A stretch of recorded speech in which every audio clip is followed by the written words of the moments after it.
Hello student, last video we discussed the chapter number 6 multiple choice questions.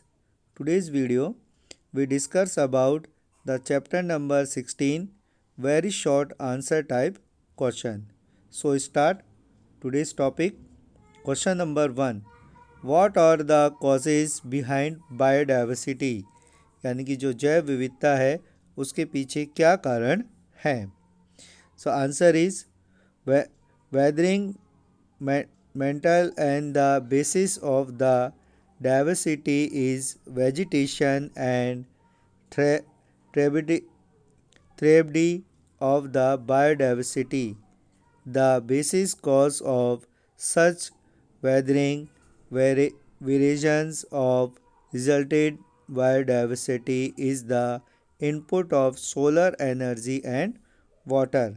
अगर हम देखें तो जो वनस्पति की जो विविधता है यानी कि जो बायोडाइवर्सिटी है उसमें हम सबसे पहले जो चीज़ देखेंगे तो उसमें जितनी भी तरीके की जो अलग अलग क्षेत्रों में पाए जाने वाली जो सौर ऊर्जा और जो पानी है उसके इनपुट के अकॉर्डिंग ही जो बायोडाइवर्सिटी है वो डेवलप्ड होती है. मतलब सोलर एनर्जी और वाटर की जो अवेलेबिलिटी है उसके अकॉर्डिंग जो वेदरिंग है यानी कि जो उसकी वनस्पति जो विविधता है अक्षय की जो विविधता है वो हमें देखने को मिलती है.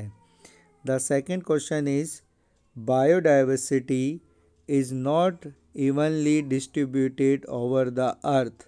एक्सप्लेन. यानी कि जो जैव विविधता है पृथ्वी पर समान रूप से वितरित नहीं है. The answer is biodiversity is not found evenly on the earth. It is constantly richer in the tropics as on aero patches of polar region.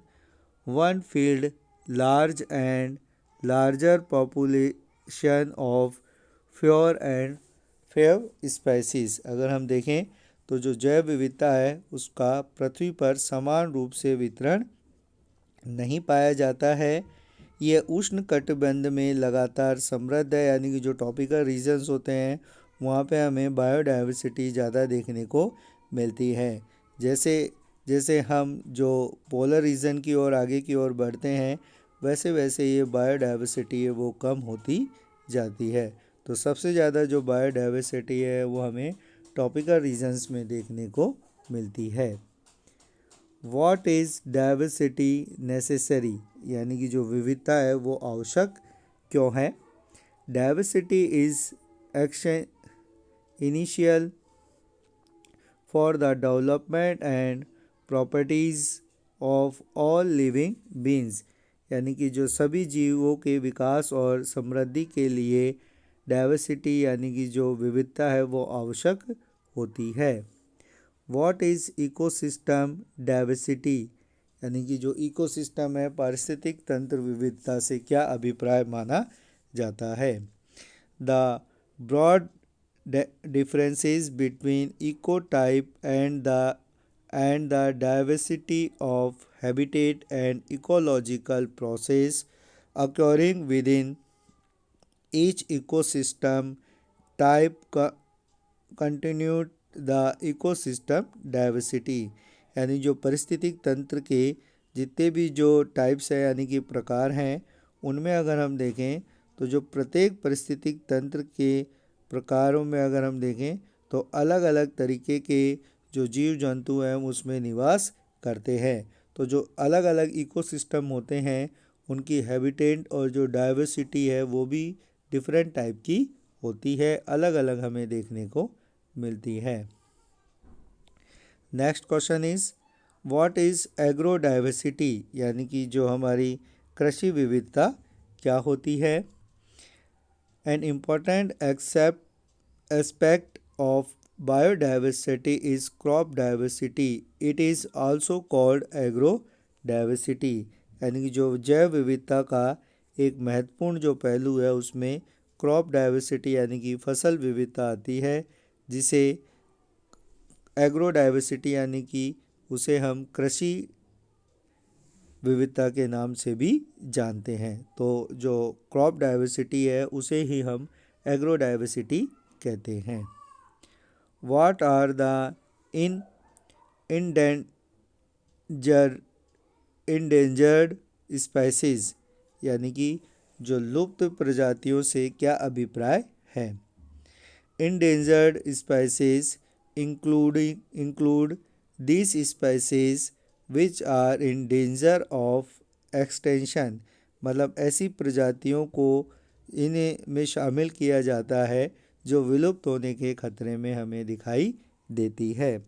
In IUCN published information about endangered species worldwide as the red list of threatened species, मतलब जो IUCN है वो इस तरीके की जो प्रजातियां होती हैं उनको रेड लिस्ट में प्रकाशित करता है कि विश्व में ऐसी कौन कौन सी स्पेसीज है जो इस तरीके की इंडेंजर्ड स्पेसीज में आती हैं।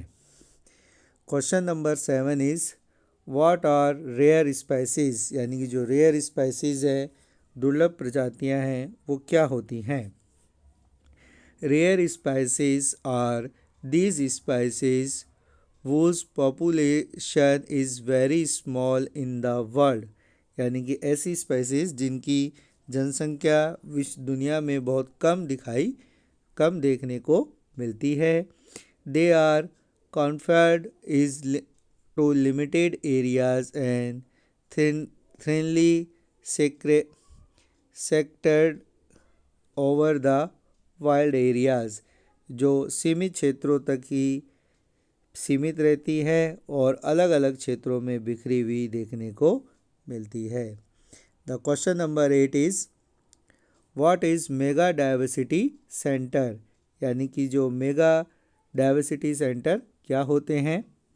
There are some countries which are stood in the tropical region. The poses a large number of the world species diversity. They are called mega diversity center. It means कुछ ऐसे देश होते हैं जो topical reason यानी कि उष्ण कटिबंधीय क्षेत्रों में होते हैं और उनके पास दुनिया में जो प्रजातियां पाई जाती हैं, जो डाइवर्सिटी होती है, वर्ल्ड डाइवर्सिटी होती है, उसका लार्ज नंबर उसमें माना जाता है, उसे हम मेगा डाइवर्सिटी सेंटर भी कहते हैं। The question number 9 is name the countries which have highest biodiversity, मतलब ऐसे कुछ देशों का नाम बताइए जिनमें हाईएस्ट बायोडाइवर्सिटी हमें देखने को मिलती है। देयर आर 12 सच कंट्रीज, ऐसे 12 देश हैं जिनमें हमें हाई बायोडाइवर्सिटी देखने को मिलती है। The name is Mexico, Colombia, Ecuador, Peru, Brazil, Democratic Republic of Congo, Madagascar, चीन, India, Malaysia, Indonesia and Australia is which their center are located. ये कुछ 12 देश हैं जहाँ पे हमें जो डाइवर्सिटी है वो हाईएस्ट डाइवर्सिटी देखने को मिलती है। The question number 10 is which provision have been made under wild life protection act 1972, यानी कि जो वाइल्ड लाइफ प्रोटेक्शन एक्ट है 1972 के तहत क्या क्या प्रावधान किए गए हैं, कौन कौन से प्रोविज़न इसमें रखे गए हैं। The wild life protection act 1972 provided for the protection of wild animals, यानी कि जो वाइल्ड लाइफ प्रोटेक्शन एक्ट है 1972 उसमें जो वाइल्ड एनिमल्स हैं यानी जो जंगली जीव जंतु हैं जिसमें एनिमल्स, बर्ड एंड प्लांट, उसमें तीनों ही चीज़ शामिल होती है, जंगली जानवर, पक्षी और पेड़ पौधों के प्रोटेक्शन यानी कि सुरक्षा करने के लिए इसे बनाया गया था। This act government wild life conservation and protection of endangered species by establishing national park, wildlife sanctuaries and biosphere reserve. यह अधिनियम राष्ट्रीय उद्यान, वन्य जीव अभ्यारण्य और जीव मंडल भंडार की स्थापना करके वन्य जीव संरक्षण और लुप्त प्रजातियों के संरक्षण के लिए निर्मित किया गया है।